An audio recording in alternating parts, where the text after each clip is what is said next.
నేను ఉంటున్న ప్లేస్లో ఇలా చేయాలి అంటే certain eligibility requirements and paper వర్క్ని ఫాలో అవ్వాలి.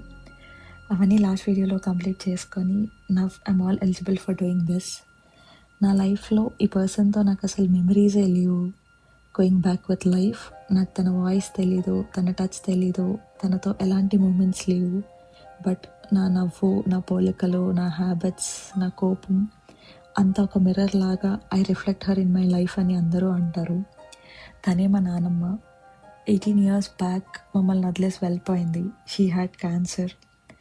మేము అప్పుడు తన కోసం ఏమీ చేయలేని సిచ్యువేషన్స్లో ఉండే. Literally we were very helpless for her. కానీ ఈరోజు తన సిచ్యువేషన్లో ఉన్న కిడ్స్కి నేను చేసే ఈ ఒక చిన్న వర్క్ వాళ్ళకు కొంచెం హోప్ ఇవ్వాలి అనే ఒక థాట్తో I wanted to do this from the very longest time in my life and I did this. Next వీడియోలో మళ్ళీ కలుద్దాం.